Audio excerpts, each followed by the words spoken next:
So without further ado, let's proceed to the next panel discussion on sharing the world with ASEAN, to be moderated by Shalmali from the Focus on the Global South.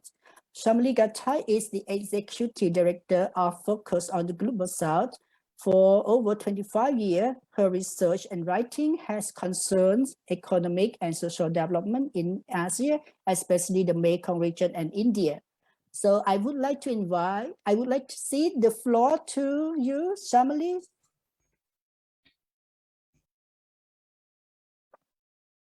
Hello, everybody. Can you all hear me and see me? Larry is nodding. That's good. Thank you. Okay. We are just in time. We need to do an audio check, right? So let's get all our participants on and do our audio check.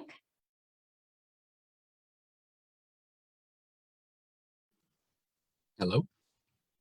Okay. Hello, Shalmali. Thank you. Winnie, do we see you and Manuel? Is that going to be possible? Yeah, I'm asking Manuel to say something. Okay. Ah, there. Manuel. Oi, oi, bom dia. Bom dia. Okay.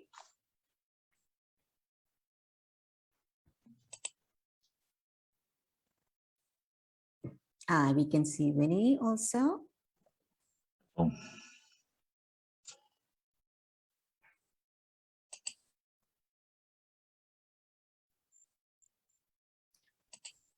Okay, so can we start then? Kun Prem Rudy? Yes, please. Is it okay for us to continue? Yes, please. Yeah. Start the session. Just continue. I think everyone are here from your panel. Yes. Please. Yes. Okay. All right. So, good morning and good afternoon, everyone. It's just before it's morning for me, but I think it's afternoon for many people who are east in the ASEAN region, and it's very early morning for Latin America, or maybe it's even night still. And Larry, I don't know where you're joining us from, so I don't know which time zone you're in, but anyway, welcome all of you speakers, as well as participants and listeners to the second session of our Mekong-ASEAN Environmental Week 2021, Sharing the World with ASEAN. So in the earlier session, we discussed various geopolitical forces and economic impulses that have shaped ASEAN and that are still driving policy making in ASEAN countries. We learned about the situation of people and community rights, the challenges faced by indigenous peoples, women, migrants, children, and youth. We all heard about the threats and risks faced by those who stand up for the environment, who want participatory democracy, freedom of speech, and even the freedom to be able to communicate and talk with each other. We also learned a lot about what needs to be done in the future, because no country just stays as it is. Life continues, and there are future generations and young people, and what is it that they need as we go forward in redesigning policies, redesigning social economic mechanisms to bring equality and justice and fairness to people. Now, it is important, I think, to keep in mind that the major issues that people in the ASEAN region face are also faced by people all over the world. Whether it's climate change, environmental destruction, COVID-19, deterioration of human rights, and increasingly authoritarian governments in different countries. This is not an issue of ASEAN alone. This is happening all over the world. And there are many global trends that don't have the ASEAN stamp on it, but that will affect the people of ASEAN. So in this session, we will hear from speakers about their experiences and analysis of issues and trends. And that is why we call it Sharing the World with ASEAN. How does what is happening in the rest of, in other areas of the world, and how do global trends affect the people of ASEAN, and what can we learn from that? These, no? So we have three speakers, main speakers today. Our first speaker will be Mr. Manuel Edivaldo Santos Matos. He's the chairperson of the trade union in the Santarém town in the state of Pará in Amazon area, Amazon region of Brazil. He will talk to us about COVID-19 as threats for the forest-dependent communities in the Amazon, what have been the impacts, and also what have been the resistance. And in this, he will be translated and supported by Mr. Winnie Overbeek, who is the coordinator of the World Rainforest Movement, and Winnie is joining us from Uruguay. And I'm hoping that at some point, Winnie will also be able to share his views with us, because Winnie has extensive experience in the governance of forests. Our second speaker will be Mr. Larry Lohmann from the Corner House. The Corner House is an excellent activist supporting publishing house, which is based in the United Kingdom. And Larry has been in the ASEAN many times, has lived in Thailand and Laos, has been a long-time supporter of social movements and activists in our region, in the Mekong region and the ASEAN region. I don't know where Larry is joining us from today, but he's with the Corner House, and we invited him to talk to us about the green economy, what's happening with the green economy, because that really has very big implications for ASEAN. And our third speaker is Susan H. Romica, who's the Secretary General of KIARA, which is a People's Coalition for Fisheries Justice in Indonesia. She is going to talk to us about the blue economy and ocean grabbing. And KIARA has been at the forefront of struggles in Indonesia and also in the region to prevent the blue economy, ocean grabbing, marine grabbing, and the rights of fisherfolk, especially women in the fisherfolk, and also helping to link the struggles of fisherfolk with the struggles of indigenous people and small-scale food producers and workers to their rights. So without further ado, I will invite Mr. Manuel to please take the floor. Manuel and Winnie, please go ahead.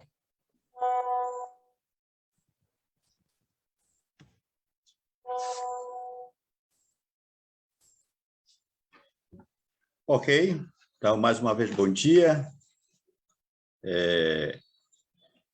Meu nome é Manuel Edivaldo Santos Matos, sou aqui do Brasil, moro na comunidade rural, né, dentro de um assentamento agroextrativista, que é uma modalidade coletiva. Sou agricultor familiar, licenciado para assumir a diretoria do Sindicato dos Trabalhadores Rurais, Agricultores e Agricultoras Familiares do município de Santarém, como presidente. Okay, so good morning, everyone. My name is Manuel Edivaldo Santos Matos. I live in the community called San Francisco. It is along the Arapiuns River, and it is in a project area. It projects a type of settlement for small-scale agriculture and for collection of non-forest products in a forest area called Lago Grande. It is in the rural area of the Santarém municipality of. And I'm a small-scale farmer, but now I'm dedicated to the board of the Rural Workers and Farmers Trade Union of Santarém as the chairperson. Ok, Manuel, pode continuar. Então, o processo de enfrentamento na nossa região só aconteceu a partir de primeiro uma lei federal, depois uma lei estadual e, por fim, uma lei municipal. Tudo isso no início da pandemia, fevereiro e março de 2020. Okay, so the process, our place of facing the COVID pandemic in our region, it only started when first federal law and then state law, the level of our state of Para, and finally a municipal law in Santarém was made and approved. And this happened during the time when the pandemic started in Brazil in around February, March 2020. Okay, Manuel. A partir da determinação pelo governo municipal, veio o desafio de como a população do campo, da floresta e das águas pudesse ter acesso às informações para os cuidados preventivos e evitar o contágio nas comunidades e aldeias. So, when the municipality approved its law, a big challenge was of how the people in the forest areas, the people living along the rivers in our region could get access to information, about how to prevent to get infected people in the communities and the villages. Manuel. Então, a organização não governamental Projeto Saúde e Alegria, o sindicato e o Conselho Indígena Tapajós Arapiuns se juntaram para captar recursos financeiros e materiais para fazer a campanha Saúde e Alegria sem Corona, pois o poder público pouco se importava com a população, principalmente da zona rural.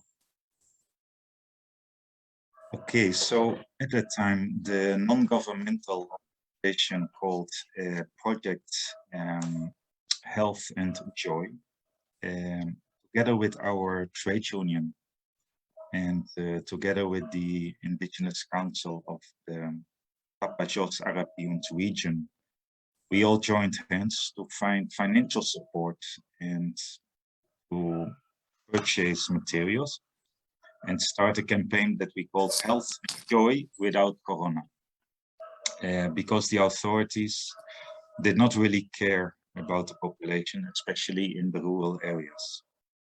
And I think, Ian, there are some pictures you can show from this. Okay, Manuel.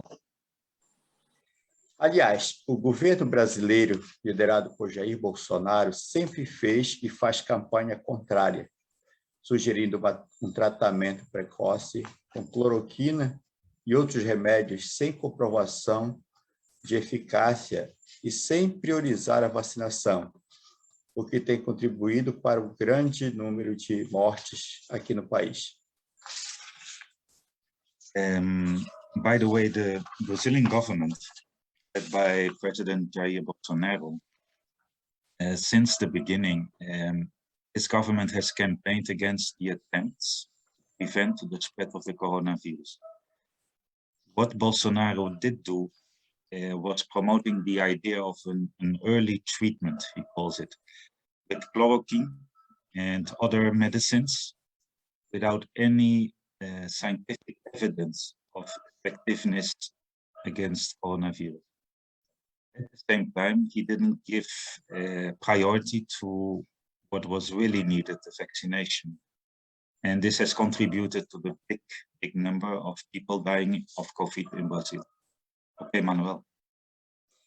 Com a campanha, através de panfletos, cartazes, programas de rádios e a distribuição de materiais de higiene e limpeza, entre eles álcool em gel e máscara, não foram suficientes para evitar o pior. O vírus chegou nas comunidades e aldeias, onde muitos ficaram doentes, levando trabalhadores e trabalhadoras rurais e indígenas a óbito. With the campaign, using pamphlets, using posters, through radio programs, and distributing hygienic and cleaning materials like alcohol gel and face masks, all of this we did, but it was not sufficient to prevent the worst. The virus got into the communities, to our indigenous villages too. And many people got ill, and several people from the rural and indigenous communities died. Okay, Manuel.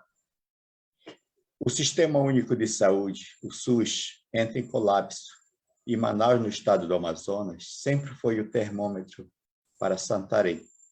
Como os leitos dos hospitais não suportaram mais as demandas, Santarém enviava pacientes para outros municípios e até para outros estados, tudo de avião, que na maioria das vezes não retornavam com vida. Imagine como era o sofrimento dessas famílias. So in Brazil, we have a public universal health system, call it, and the system collapsed during the pandemic. And it started in the main town in the Brazilian Amazon region. The town is called Manaus. And this collapse had its impact on the situation in our town, Santarém, a smaller town. So the hospital beds, they could not support anymore the demand, also went into collapse. And Santarém, our town, had to send its patients of COVID to other municipalities and even to other states of the country. And this had to be done by airplane, of course, and these people, they went away alive, but most of the time, in most of the cases, they did not come back alive. So you can imagine the suffering of families. Emmanuel. Se na cidade os hospitais estavam com os leitos clínicos e de UTI esgotados, o que os doentes da área rural vinham fazer em Santarém? Se o poder público municipal dava pouquíssima assistência à população rural. So while in our town of Santarém, the hospital was totally overloaded and the intensive care units totally full, what would patients, people coming from the rural areas, from the communities, come to look for in town? What would they come to look for if also the municipal government gave so little assistance to them? Okay, Manuel. Então, as organizações da sociedade civil buscaram parcerias para adquirir cesta de alimentos, inclusive da agricultura familiar, para distribuir às pessoas mais vulneráveis, principalmente quando passamos por 2 períodos de lockdown aqui em Santarém. Então, this was the reason that the organizations of civil society I have mentioned before started to look for supporters to buy food baskets, and in particular directly from the small-scale farmer communities in our own region, with the objective to distribute to the most vulnerable people, in particular when our town Santarém went through 2 periods of lockdown. Okay, Manuel. Sem remédio eficaz indicado pela medicina para atender às necessidades das pessoas carentes, entra em cena o conhecimento tradicional na produção de remédios caseiros, pois os nossos ancestrais sempre utilizaram a medicina tradicional. Juntando o poder das ervas medicinais e a fé, muitas vidas foram salvas. So without an efficient medicine, without a solution by the medical authorities to treat COVID, and especially for the most vulnerable people, they had not any support and any assistance.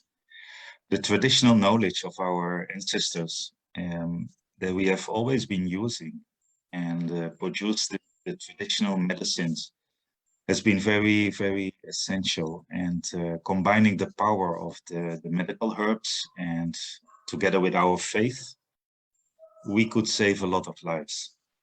Emmanuel.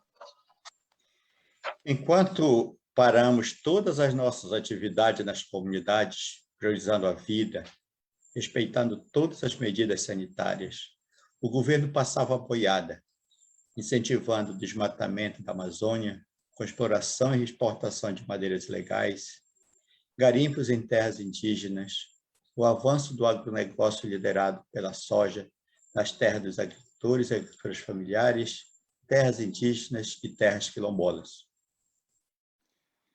So while we stopped all of our activities in the communities with the only intention to save lives and to respect all the sanitary measures, the restrictions and so on that the government put in place, at the same time the government itself speeded up the process of implementing measures to weaken the environmental laws, to reduce its capacity to monitor the deforestation. And actually, our government encouraged deforestation in the Amazon during this period and encouraged, for example, the export of illegally extracted timber. It promoted the mining inside indigenous lands. It promoted the advance of agro-business, especially the big soy plantations over the lands of small-scale farmers in indigenous territories and also inside communities, inside other traditional communities. These are Black Afro-Brazilian communities we call quilombolas. Emmanuel. Durante a pandemia, ficamos impossibilitados de fazer qualquer atividade para combater esses outros vírus. Porém, encontramos algumas alternativas para amenizar o problema. Entre elas, o rádio e os mecanismos de comunicação virtual, até que chegou a vacina. E quando fomos imunizados, aos poucos fomos retornando às atividades, tomando todos os cuidados. Afinal, nem todos já foram vacinados e o vírus continua circulando por aqui. So during the pandemic, it was impossible for us, trade union, to do any activity in the field to combat all these other problems I just mentioned. And Manuel calls them other viruses, other viruses. However, we found some ways to continue active and to try to at least alleviate the problems. For example, with the help of our own radio stations, the community radio stations, and also using platforms of virtual communication, we could continue the work. And now that the vaccine has arrived, the vaccination started, we could little by little pick up again our usual activities in the field, but still always taking a lot of care not to spread the virus. And especially because nowadays still a part of the population not vaccinated, and the virus continues circulating around here. Okay, Manuel. No Brasil, os dados oficiais apresentados até o dia 22 de setembro são 21.283.567 pessoas foram infectadas pelo vírus. Dessas, 592.316 pessoas morreram. No estado do Pará, são 588.964 pessoas infectadas. Dessas, 16.617 pessoas morreram. Aqui em Santarém, município com 300.000 habitantes, foram 21.002 pessoas foram infectadas e desses 1.094 perderam a vida. So in Brazil, some figures on the COVID-19 pandemic. So until the day before yesterday, we have 21,283,567 people infected by the COVID-19 virus. And of these people, 592,316 people died in the country. In my own state of Pará, the Amazon state of Pará, 588,964 people infected and 16,617 people died. And here in my municipality in Santarém, it is a municipality with 300,000 people. There were 21,000 people infected and 1,094 people died from COVID. Emmanuel. Conclui dizendo, se não fosse a ciência dos indígenas e povos tradicionais, as comunidades teriam sofrido muito mais durante a pandemia do novo coronavírus. E meu muito obrigado pelo convite e pela oportunidade. Fico à disposição para algumas perguntas, caso tiver. So my conclusion is, the final words is that if it wasn't for the knowledge of the indigenous and traditional communities and peoples, our communities would have suffered a lot more during the pandemic of the new coronavirus. And I want to thank you very much for this invitation, the opportunity to be in touch with you. And if you have questions, I'm very happy to reply to them. And thank you very much. Thank you very much, Manuel, for sharing the conditions and the impacts and the way your community is organized. And thank you very much, Winnie, for translating for us, because if you weren't interpreting, we would not be able to learn from the experiences of Manuel. What Manuel described has also been experienced in many areas in India, in Thailand, in Philippines, Indonesia, and other places where basically local communities organized and helped each other and had to work out their own systems of health, combining traditional medicine, ancestral wisdom, local practices, combining that with whatever was available from the pharmaceutical sort of, not industry, what's the word, pharmaceutical, allopathic medicine, that's the word I'm looking for. Because here also across Asia, basically public health systems broke down completely. And of course, our public health systems in Asia have been undergoing privatization and public disinvestment for so many years that in many rural areas, there's not even a hut or a small building which can count as a primary health care center. So I think there's a lot that we can learn from how you organize there, and I hope we have more discussion about this later. Thank you again, Manuel. So now we move to a different level of discussion. We invite Larry to talk to us about this green economy. Larry, what is this green economy? Green growth, what is all this that's being sold by the snake oil salesman that's going to save us from climate change? Floor is yours. Thanks, Shal. It's really good to be here with some old friends, Shalmali and Iang and Knit and the interpretation, and Iang's chicken, of course, in the background. So I'm really glad to be here.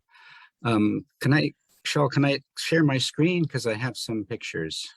Yes, of course. I'll just turn on my screen share then. Yeah, okay, cool. I think do that. Iang, that's possible. There we are. Thank you. It's working fine. Great. Oh, I'm so glad you got a good symbol for Mao. Excellent. Yeah. No, I was inspired by Mao's cat symbol, so I looked for my own cat. Excellent. Thank you. Okay, as Shal said, I'm going to be talking about this sort of very general, very sort of worldwide thing, which is called by many names, but one name is the green economy. And I'm going to be trying to talk about why in many ways it's a new colonialism. So, hello, and welcome to my company, Larry Corp. Larry Corp, like many other companies, can make a profit only if it reaches out and grabs cheap raw materials and grabs cheap labor. Of course, that's not always so easy. I have to convince governments to give me free land. And I have to separate people from their land and hire police and militaries and lawyers to make sure the labor costs are low. So don't think it's easy for me. These costs add up. But luckily, these costs are less than they would be if I didn't have the state and the military helping me get nature and labor cheaply. That's what I love about colonialism. People always complain about colonialism, but don't forget that colonialism made Dutch and British and US and French business what they are today. Without the armies and treaties of colonialism, we would not have today's great world economy. And the same colonialist spirit makes my company, Larry Corp, great too, especially since after the Chinese economic reforms of 1979 and the Soviet collapse of 1989. After that, me and my friends in the state no longer really needed the ideas of national development or workers' rights to show that we were better for the people than communism. So it became even easier for me to grab cheap nature and create lots of new cheap labor anywhere I wanted throughout the globe. Now, with new trade treaties, dumping arrangements, global value chains, and export-oriented policies, everything can be made in the world in the cheapest possible way. Isn't that what the WTO says? But there are still a few problems we have to work on. Around the world, especially since the 1960s, people have been resisting the environmental damage that I cause. And because of that, states have been forced to promise to regulate me. So now we have all these new environment ministries everywhere. And so many environmental laws that it gives me a headache. Me, I don't have any opinions about the environment. But all this resistance and all these new laws threaten to increase my costs and lower my profits. Okay, I have to be honest. I admit I can still make a profit even with this new regulation. Because me and my friends already made sure that the new post-1960s regulations around the world are not really serious, including the new international climate laws under the UNFCCC. But still, I feel like these laws are a little unfair to me. Why should I have to make less money just because of what some scientists or protesters think? Only to protect a few humans? Only to protect the world? That's crazy. What matters is profit over the next 3 to 7 years. That's what's important. Me and my friends also have to worry that environmental laws might get even more expensive to obey in the future.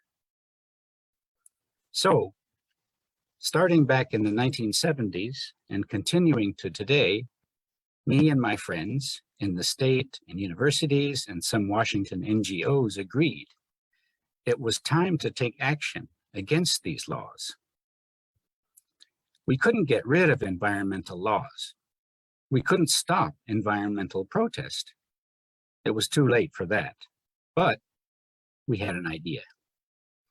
If the laws are too expensive and we can't get rid of them, maybe we can change them so that it becomes cheap to disobey them. Suppose the law says I have to rebuild my factory so that I don't destroy the environment around it. Why can't I just tell the state that instead of rebuilding or stopping damaging the environment, I can just hire someone else to clean up the environment after I use it? Look at it this way. When I'm in my house, I like to make a mess, and I don't want to stop making a mess. I have more valuable things to do. But it's okay, because I can get my wives or my Filipino maids to clean up after me for low pay or no pay. So why can't I get a cheap maid service to clean up the damage that results from my manufacturing and energy use? And convince the government that this is just as good as following their environmental laws.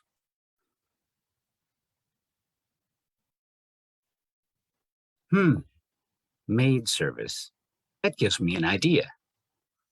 I'll call it environmental services. Cool.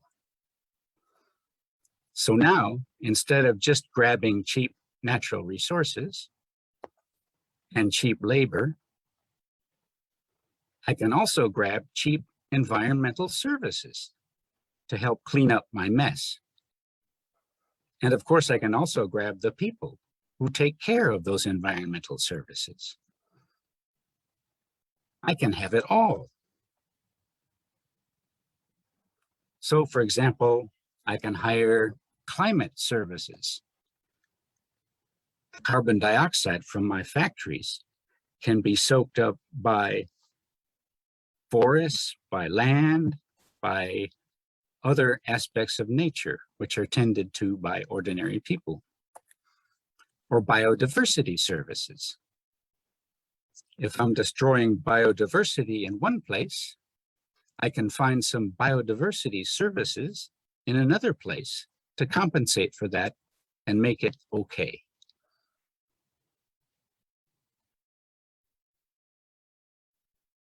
So, when the state, with environmental movements behind it, points the finger at me, I can point at my environmental service slaves. I can say, it's their job, not mine. The best part is that all the different environmental maids are forced to compete with each other to provide the cheapest environmental services for me. Just like all the copper and coal producers have to compete with each other to provide me with cheap raw materials. That means environmental service providers will have to become more and more efficient.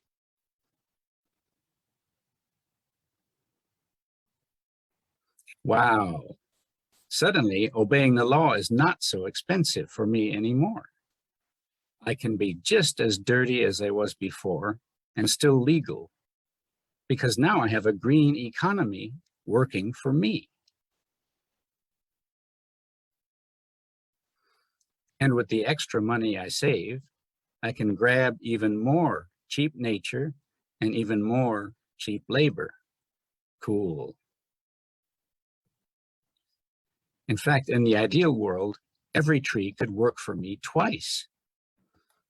First, in order to make a normal commodity, like paper. And second, to perform an environmental service, to tell the government that I don't need to obey their environmental laws. See, colonialism's not dead, it's even expanding. But does this new colonialism solve any environmental problems? No, of course not. More than 20 years of research has shown that the green economy is only making the environmental crisis worse.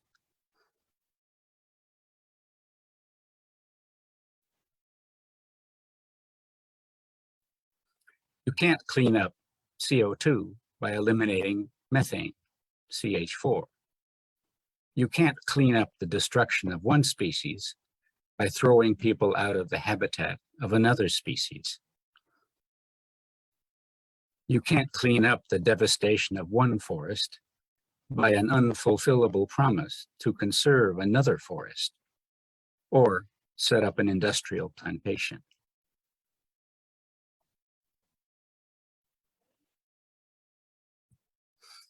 And does the new colonialism of the green economy stop environmental conflict? No, of course not. It only fools some middle-class people. People on the ground are protesting the green economy as much as they protested the old brown economy.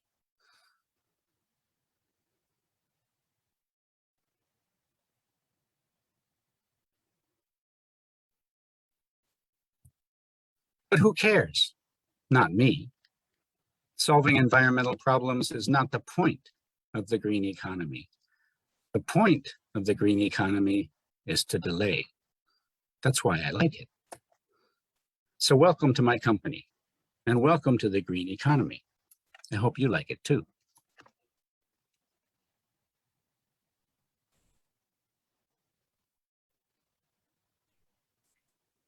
Wow, thank you, Larry. I have to say, you looked very convincing as Larry Corp. Can we buy shares into Larry Corp?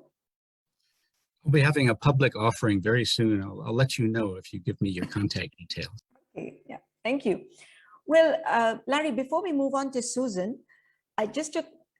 you explained the overall concept of the green economy excellently. Thanks.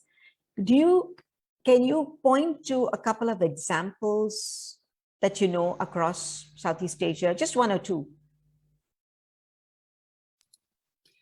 Yeah, I think one of the easiest examples to understand are these forestry projects, which are called RED, or Reducing Emissions from Deforestation and Forest Degradation, which is a program, an absurd program that has been around for a long time, very much supported by various UN agencies, very much supported by northern governments, including Norway and many others. And the idea is to say to industries in the global north in particular, it's okay, you can go on polluting. What we will do is we will absorb the carbon in forested lands or in industrial plantations in some other place. So Norway can continue to go on using oil and drilling oil as long as it invests millions of dollars in the Indonesian state. And the Indonesian state gives Norway some promises to, plant some trees or to establish plantations or to conserve forests and so forth. So, I mean, this program has been going on for a long time. It's never, it's never done anything but be a miserable failure from a environmental point of view and from a people's point of view. I mean, forest communities around the world, everywhere that these kind of programs have been implemented, have been very concerned that their access to the forest is being cut off or restricted, or even the forest is being destroyed, just so that carbon can be absorbed on their land to help make regulation cheaper for polluting industries in the global north. So that's a very, very simple and concrete example of what's going on with the green economy. I think Susan's going to be talking about manifestations in the ocean, so that'll be another specific example. Yeah, thank you, Larry. And RED is pretty ubiquitous. It's all over the ASEAN region, as you know, and other forest scams. So now let's come to Susan. Susan, tell us about the blue economy. Yeah, thank you, Shalmali. Thank you. And also thank you to Manuel and Larry. It is an interesting presentation. Actually, it's quite challenging for everyone now, since COVID-19 it's really affect to the community, and then in the middle of we are facing the COVID-19, we see that a lot of case of ocean grabbing keep on increasing. So I would like to share about what we are doing with our analysis about the issues of ocean grabbing, because of, we see that there is some kind, can you see? Okay. There is, yes, we can see, thank you. Some kind of challenges, and then at the same time that what we see that in the global context, there is only the yeah, let's say that the private sector or actor try to change the term of ocean and land grabbing, as Larry mentioned, for example, a green economy thing. It's already been quite a long time in Indonesia, and then we see that all the green thing it's fail. For example, like REDD, which is happened quite a lot and cost a lot of money, cost a lot of people who've been affected, and also cost a lot of debt and corruption inside of it. Now there is a grand design how the global actor wants to use the term of a blue economy, and then it's quite, yeah, it's quite challenging to understand what is the exactly blue economy. It's going to be pushed in the middle of all the failure that already happened. Actually, blue economy already announced since our former president. It was first time promoted by our former president, I think Susilo Bambang Yudhoyono. It's quite long, quite more than 10 years ago. And then at that time there is we don't know exactly what is the design, but we know that under blue economy there is a big concept of blue carbon, how they people or the global actor who want to clean their problem, their sin in the ecological thing, want to erase or clean their sin. They can invest on the blue carbon by selling the carbon itself, how they will conserve some special marine area. So my presentation is it's based on development itself. It's for who under the blue carbon, because I see that there is a big design under this blue economy. And then this is KIARA, maybe you can later read it. And this is how we work actually, where we work. And then we focus on traditional fisher folk, fisherwomen, and salt farmer and customary coastal community. As we know that Indonesia is an archipelagic state. We have a lot of resources, marine resources. We have a lot of people who depends on the water and ocean. And then mostly we have really quite a lot of small island. And then I try to make us go back on the first time the blue economy is announced. Actually, it was start to introduce in the 2009. There is a book which is launched, and then under this book there is a perspective on how people are really depends on the ocean, and then the coastal, and then how the coastal could provide a lot of resources for everyone, including job creation. And then also there is also some of the issues that already brought in the books. It's about how marine could observe a lot of carbon, and then it could be really good for our future in terms of facing the climate crisis. But we see that the writer is Gunther Pauli, and then he criticized the failure of brown and green economy, which is, we know this is actually a fail related to endorse sustainability. But we're gonna see, is it the blue economy is the answer to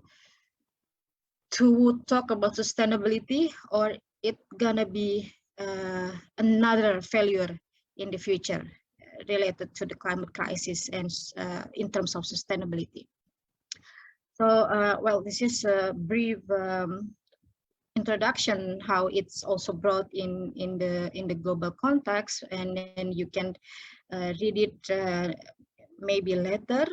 And then this is the foundation of the blue economy is going to be encouraging that the green and the brown is failure, and then how the initiative of sustainability and conservation, it's gonna get bigger market. And that's why in the maritime context, there is some of urgency that the global want to, well, we can say that capitalists want to encourage others to use marine and coastal, but more sustainable, more look likewise, but that's only the label actually.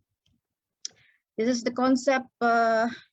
If we talk about a blue carbon, this is how you're gonna see the big picture. It was, yeah, it was also promoted by the World Bank, and also there's a lot of money around it. And if you can see, there is renewable energy, there is fisheries issues, and also maritime transport, waste management, climate change, tourism. But the thing is, if we take a look on the practices in the local level, we see that all the blue economy will be end up on ocean and water grabbing, which is affect a lot of people. Although it is labeled sustainable, but we see this is only the label. But in terms of implementation, there is a lot of people who gonna be affected by the design, the big design of blue economy itself. The government, it just want to say that this is ecological friendly, but in the fact there is no such an ecological label actually. So this is the history. The first Blue Economy design actually it was promoted by SBY. It's our former president, and he launched a core map. It's a project of conservation of coral triangle, which is consists not only Indonesia but several countries, I think, including Philippines, I think. And then in our advocacy, we found about in 2005 or 2006, there is no, I think, yeah, there is under the project of CTI, we found that there is a corruption issues. We see that there is a mandate under the Coral Triangle Initiative, which is not well implemented. And then I think it was become the national issues in the period of our former Ministry of Marine Affairs, Susi Pujasusti, if you ever heard. She said that they don't want Coral Triangle Initiative funded by debt, because in the era of SBY, this project was funded by debt with the World Bank, I think, with the ADB, and that's why we criticize, and also we launched the finding of corruption at the time. We can check the news letter about it. And then after there is some issues, we have a new Ministry of Marine Affairs, and then we analyze that under his period now. There is some of regulation which is already launched under the blue economy design. What we see that the blue economy equal to space utilization, which is the government wants to make a big design of a spatial planning in coastal and marine area. And then we really concerned about it, because you're gonna see later on the presentation how the space utilization will be end up with a lot of criminalization, eviction, and also intimidation. and some of cases are being murdered, and yeah, something kind of like that. So the 3 programs in 3 years related to the blue economy. First, it's non-tax state revenue. The funny thing is, under this non-tax state revenue, the government recently released the ministerial decree related to the sand taxes, which is going to be used for reclamation or artificial island. If you ever heard how Singapore are being built using sand from Indonesia. So the government want to put it the same issues under non-tax state revenue, which means that the government are give a legal action how private sector could build artificial island in Indonesia. As I mentioned before, archipelagic state has a lot of island actually. Why we need artificial island? And then for who actually the artificial island itself? So they said that this is the PNBP, it's from capture fisheries, and then it was to improve fisher folk welfare, but we are not really sure about it. And then another thing is about the aquaculture development to increase export.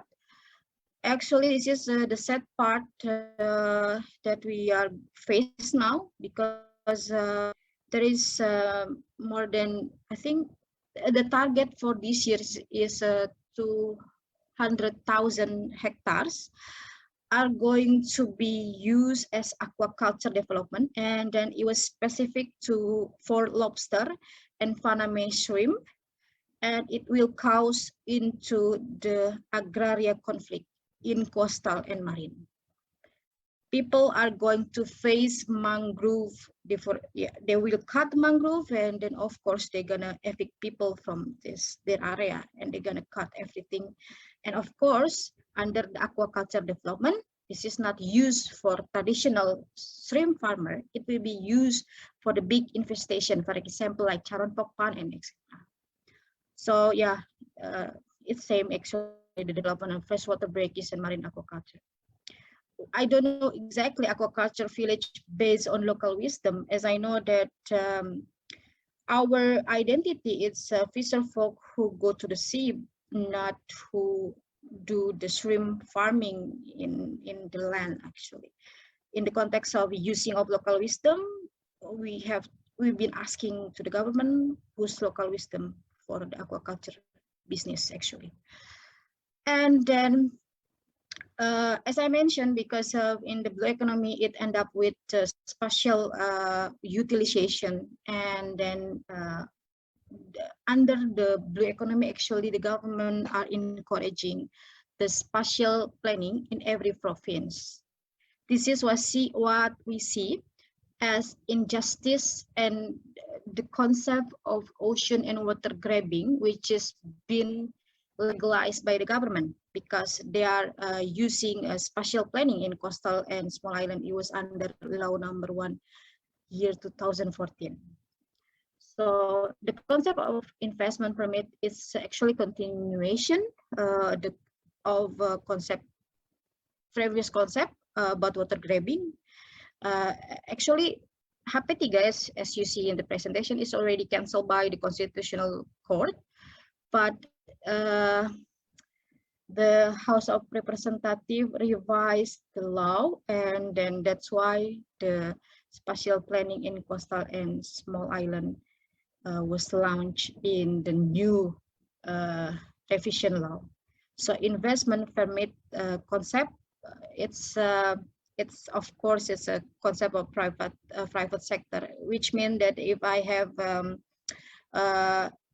interest in some sort of area, I could ask the permit to the province government to get the permit to use that area actually. Something like that.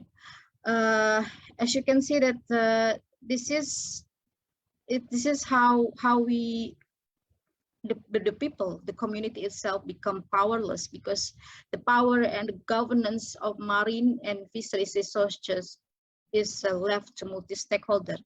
Although the government said that the spatial planning in every province, all the regulation are inviting people to give comment and then to ask a revision to deliver their idea about how they are gonna maintain their marine area. But I think it's the public discussion, how the regulation are made, are mostly fake. And then some of area they use, for example, like army, police to intimidate people. And then because of that, some of the community are not, cannot join to decide the spatial planning they really think that should be promoted by the province. So the spatial planning itself, it regulates from 0 until 12 miles, actually. Yeah, like that. So I don't know if you ever heard that in 2020 that we face issues of job creation law, which is promoted by the government, and it caused a big demonstration. And we take part on this protest. I think we are together also with Women Solidarity in this case. The reason why we protest the job creation law, because we see that it's gonna legalize the ocean grabbing under blue economy. Because if job creation was releasing, well, it's already releasing by the government, it will be cut off and make really easy for private sector investment, big company to invest and grab the ocean and then land of community. So actually this is, sorry, this is in Bahasa, but I want to say that the blue economy is already end up with the space utilization into many of extractive and exploitative development. You see the map, this is a palm oil map in the coastal and small island. You can see this is in Sumatra, Kalimantan, and the largest in Papua. And also there is a small island in Seram Island. We see that palm oil, it's it's something which is really encouraging in many parts of Indonesia. I think now this is map for 2 or 3 years ago. I think now they already expand into Sulawesi, because I know that there is a big massive expansion in palm oil plantation in the Sulawesi. That's not near to coastal, but it's almost, yeah, it's almost near, but not in the coastal. But you see in the map, this is mostly in the coastal and small island. So this is palm oil, and then this is mining. In the spatial planning that promote in every province, they can apply to the government to release the permit or the license to do mining in small and coastal, small island and coastal area. So you can see that mostly now it's happening in Sulawesi. There is a lot of conflict. I think 2 years ago we are in fighting together with mining, against mining network, to help Wawoni community to stop nickel mining, because now there is a trend. There is there is a trend in Indonesia. Nickel, I think nickel is in English. Nickel, it's a summer material that is used for the batteries. And now the government are going to already develop electricity car. So it will cause to a lot of nickel mining, especially in Sulawesi. it's already now expansion in everywhere. There is a lot of permit or license that already proposed to the government, and we do believe that in 2024 there will be another president election, and also there will be election of a local leader. That's when the license of mining in coastal area will be releasing. So this is part of the bad politics in Indonesia. Sorry to say this, but this is happening because of system politics, which is really money oriented. So this is the map of Jatam. It's our network. I think maybe you can talk with them later, because this is really important issues, how the private sector are spreading in everywhere. And then this is the map of mining in the small island, especially in everywhere, almost nothing left. Every mining is already expanding into coastal area. So as I mentioned before, that Indonesia is an archipelagic state, but at the same time, we are really want to build a lot of artificial island, or we say in Indonesia, it's a reclamation island. It means that we took sand from another area and then we built a new land in another area. So you can imagine that the damage is already both sides. And then the important thing is if you follow the issues of the 17 island, artificial island in Jakarta, this is a part of issues that we've been doing advocacy. There is a lot of intimidation from the private sector, and also it goes into because of the material for the new island was took from the sand. They took the sand from Banten. It's quite far from Jakarta. It's about 2 or 3 hours, and it goes into the big wave, and then really big wave for the fisher folk there, because they took the material of the sand, which means there is something which is changing in their waters. It goes into really dangerous for the fisher folk. They have to face the big huge wind, and then also that they also have to face that the ecological around them is not the same anymore. So like that. So this is I think that this is very challenging. And then this is the zone of energy. It was under all of the map that you see, it was under the space utilization, under the spatial planning, which is already released by the government. This is the energy zone. Later you can see, for example, like in Jawa Barat, around there, and this is how the energy is about. It's a power steam plantation. Is it the PLTU? Is it correct? I think power steam. And then yeah, there is a lot of. This is a map of our friend, our network, Bersihkan Indonesia, and you can see that there is a lot of power steam plantation that going to be built in the future, especially in coastal area. Actually, this is only in Sumatra. I do believe that in many parts of Indonesia, power steam plantation are going to affect small-scale fisheries, especially those who really depends, not only the fisher folk. There is a value chain which is important to be talked about in this context. So this is some other thing which is interesting, that when we talk about tourism, we always see that it was really nice that we are going to get big revenue from the tourists which is coming to Indonesia.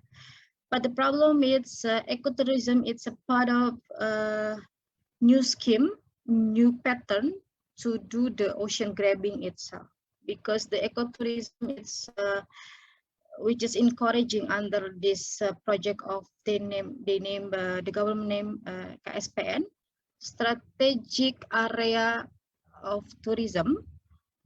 It gonna encourage investment to invest the big scale of tourism.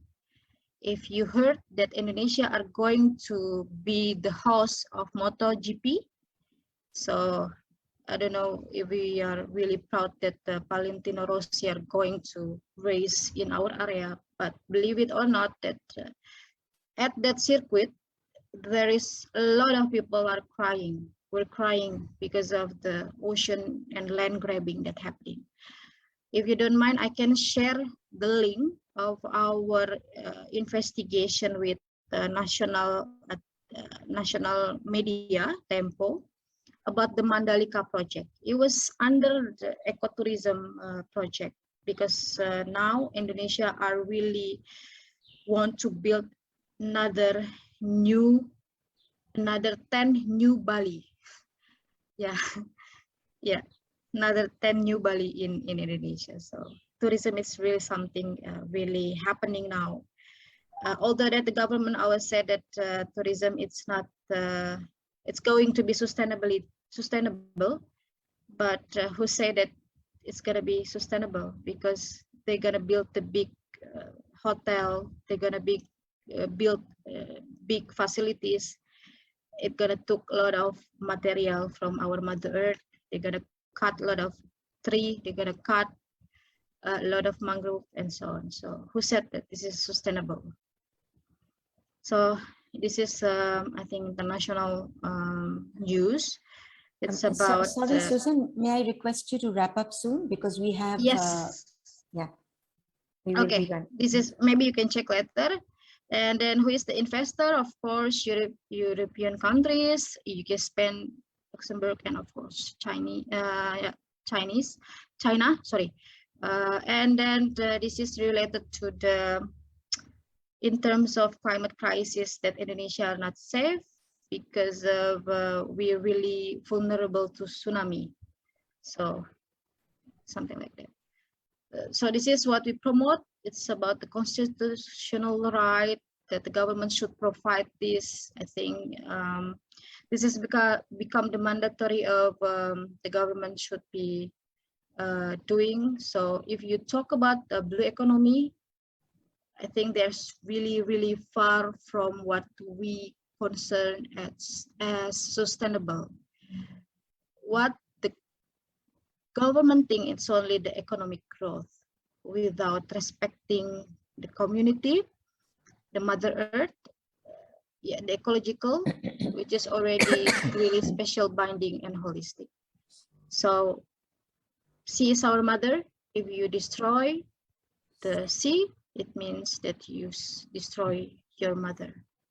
I think that's all. Thank you.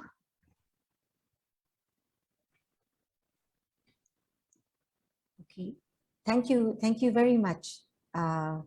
Yes, thank you, Susan. And your presentation is so comprehensive and so much important information. And my apologies that we don't have the time for seeing everything. But what we will do is, if you can give us your presentation, and Larry, you can also give us yours, then what we will do is we will put them up on the Mayo website, and we can have links there and your email addresses so people can be in contact with you. And I think that from the example of the Indonesian, blue economy, what Susan presented shows us really very clearly how one kind of investment affects the entire territory. So the blue economy, is not separated from the green economy. It's not separated from extractivism. It's not separated from this arrogance and the economic impulse of human beings to re-territorialize, to make new territories completely, just to continue to make profits. So Larry Corp can probably invest in the ecotourism in Indonesia, in the blue economy. So we have already now one question, and I'm going to read that question out. And I was hoping that maybe we can also get a few comments from Winnie So let me read out the question and request perhaps Winnie to respond first, and then we can go to all the speakers who would like to respond. The question is, does corporate social responsibility play any roles in green economy and blue economy? So, Winnie, would you like to say something first, just to share a little bit how you have been dealing with the issue of corporate social responsibility in the case of forest governance?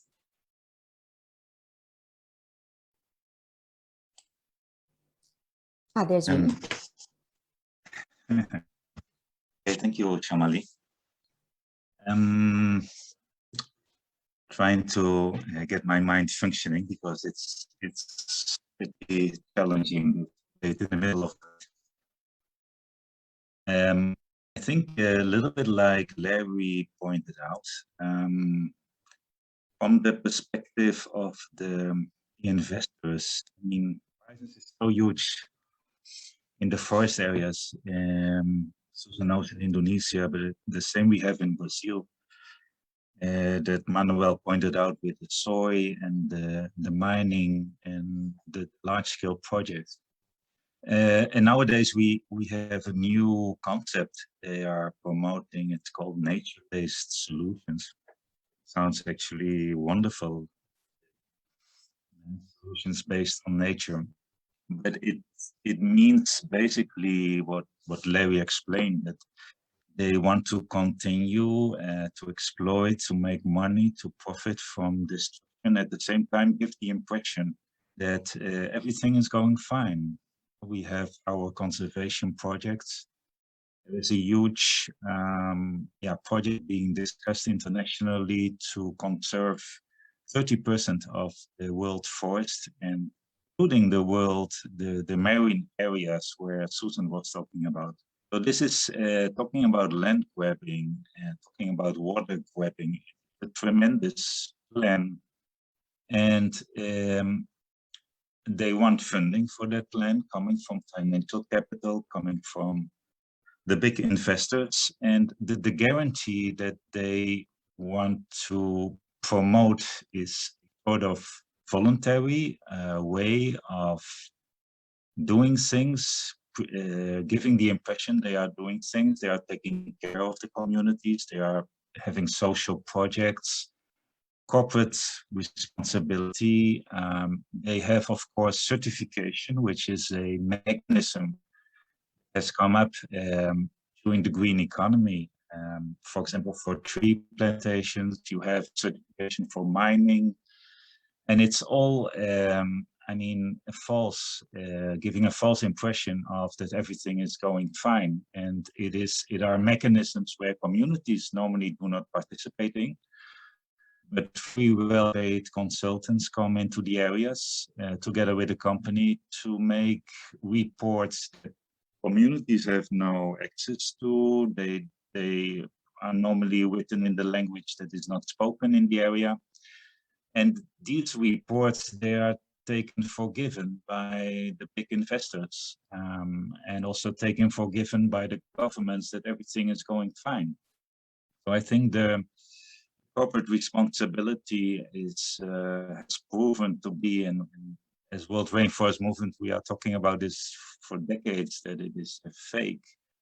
And corporate accountability of what is going on, I think that's a tremendous challenge that we have as social movements, organizations, to advance, because Larry already explained that their strategy is to have as much rights as possible and as less obligations as they can have. So that's maybe what I can say for now, Mali. Is it helpful? Yes, thank you. Thank you. Thank you very much, Winnie. Would anybody else like to speak about the issue of corporate social responsibility? Winnie, I'm assuming you will translate from Manuel. Yes, please, Larry, go ahead. Yeah, just to add a little bit to what Winnie said, I think, yeah, that's a very good question. And I think this corporate social responsibility is very much linked up with the green economy and the blue economy.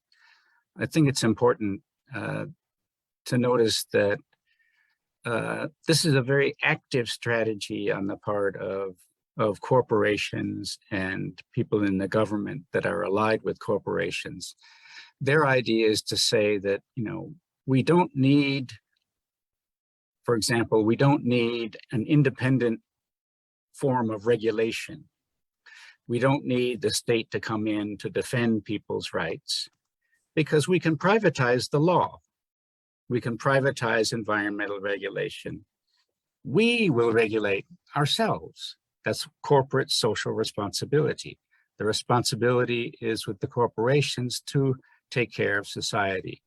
That's the image that is projected by the word corporate social responsibility. And that's very much the same image as is projected by the green economy and the blue economy concept. Green economy says that you want green, you like green, then the economy, that is, the corporations will provide it for you. You want blue, you want oceans, the corporations are responsible for that. So forget about communities, forget about the state, trust the corporations. That's the whole active strategy which is pursued by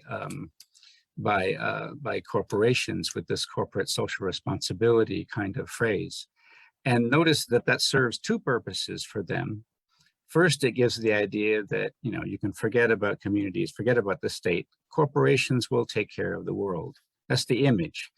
But underneath that image, it's also a formula for grabbing more resources, because the corporations are the same ones that are grabbing the resources and degrading the communities and destroying the soil and so forth. So, you know, corporate social responsibility for me is very much linked up with this whole concept of green economy and blue economy. Thank you. Thanks, Larry. And in fact, when you were talking about the privatization of laws, earlier Susan mentioned multi-stakeholderism in her slides. Yes. And in fact, we are seeing multi-stakeholderism, a very dangerous form of multi-stakeholderism, being promoted directly through the United Nations, through the United Nations Food Systems Summit that was held yesterday. And, you know, the last 2 years of organizing it, basically, the United Nations Secretary General and the highest officials of the United Nations have invited the corporations into the UN. And it's pretty much, you know, that the corporations have the solutions. We don't need regulation. So it's very scary what's going to come out of, you know, this level of corporate control. And it's all multi-stakeholder platforms now. I mean, as the UN is putting it forward. Now, there are two more questions. So what I would like to suggest, yes, Manuel will speak next. I would just let me read out two more questions, and then let's take the final round from all of you. Winnie, would we let Manuel speak on this issue first, and then I'll read out the last two questions. Maybe that's better. Manuel, please, go ahead.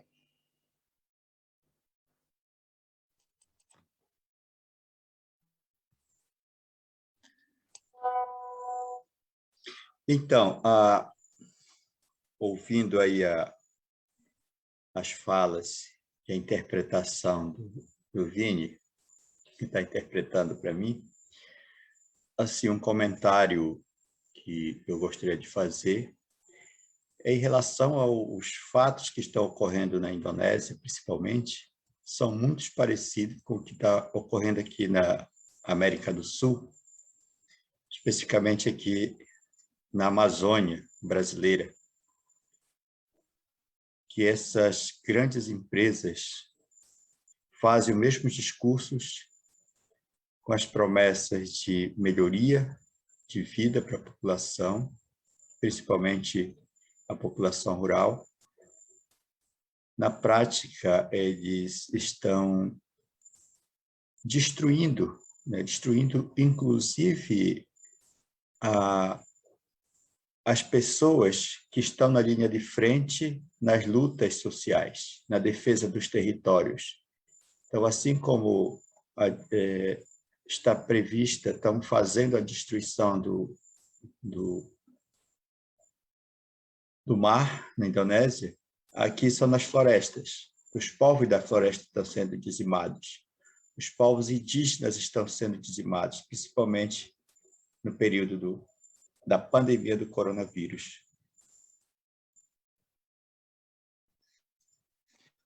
So listening to the, listening to what has said, what is happening in Indonesia is very similar to what is happening here in the Amazon. That the big companies, they have the same sort of discourse. They are promising that the life of communities improve. Actually, they are destroying the communities, and especially the people that are at the front line of these community struggles. And when they are, Susan was talking about the destruction of the sea in Indonesia, it's the same. It's happening here in the forest areas.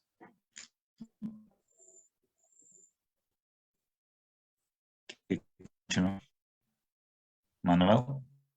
Sim. Então, assim, a economia verde e a economia azul são parecidas. Assim, é muito preocupante porque como é que os países fazem os acordos na redução das emissões de gases de efeito estufa, mas na prática isso não acontece.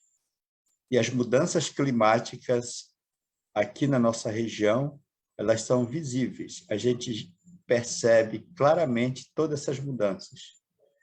Então, o descontrole ambiental, o descontrole natural é perceptível.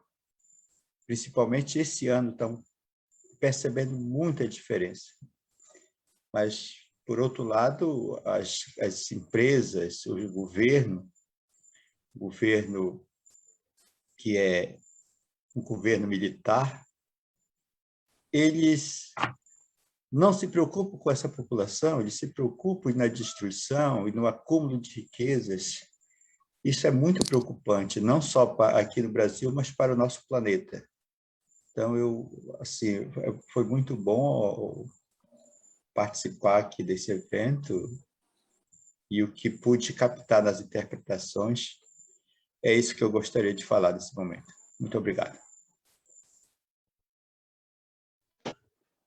So the green economy and blue economy, they សេដ្ឋកិច្ចបៃតងនិងសេដ្ឋកិច្ចខៀវ was government, they make commitments. គេបាន but they are implemented, and គេបានធ្វើការសន្យា in the Amazon, climate is very visible.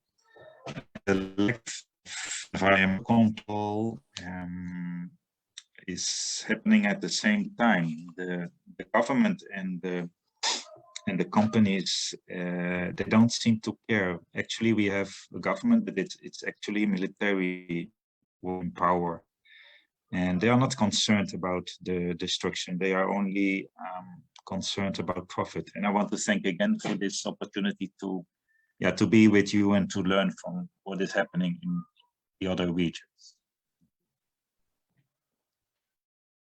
Thank you very much, Manuel. We appreciate you joining us and sharing with us, the issues and struggles in your area. Let me now read out there are two questions.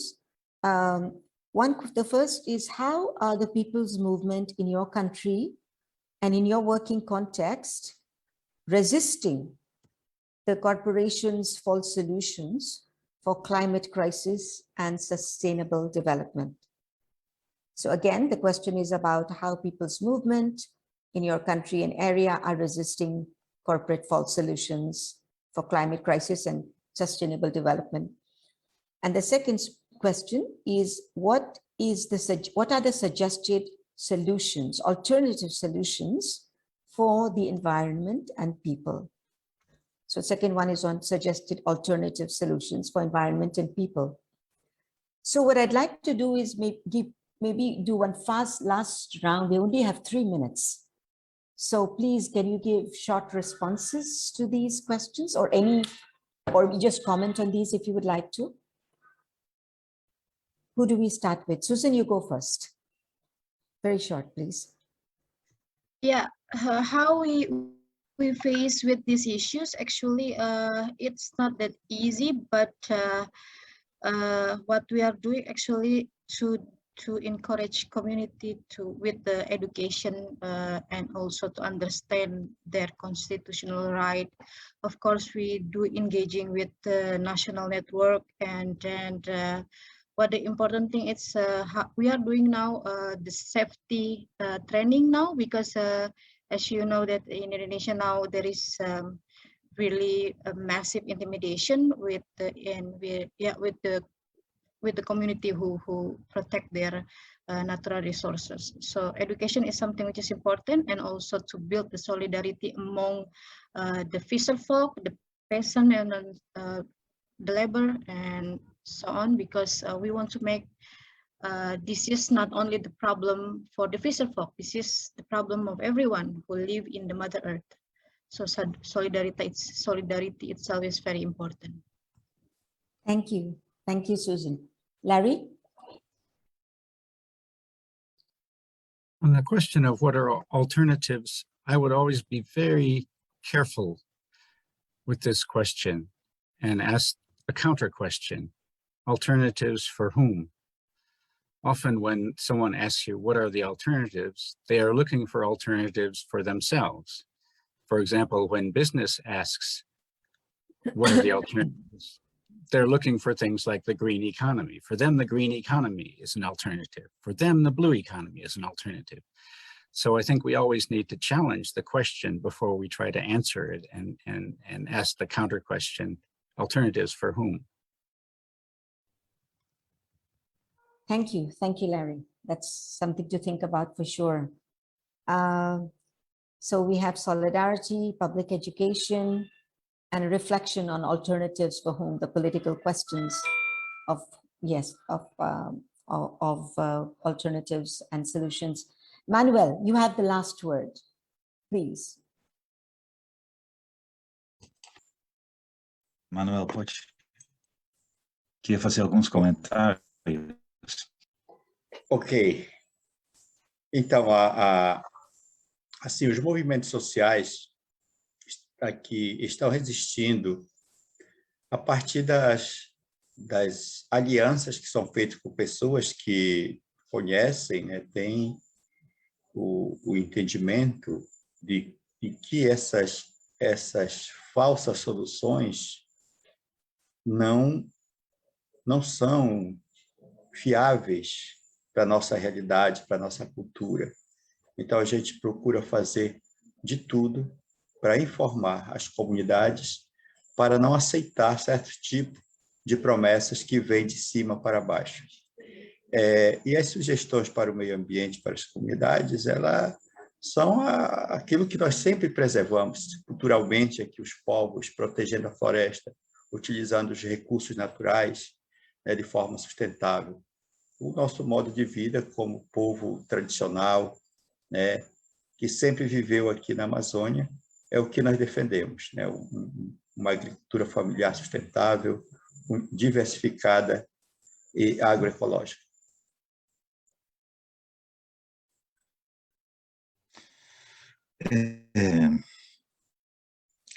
Okay. So the social movements in our region are resisting based on building alliances between groups that share an understanding about solution.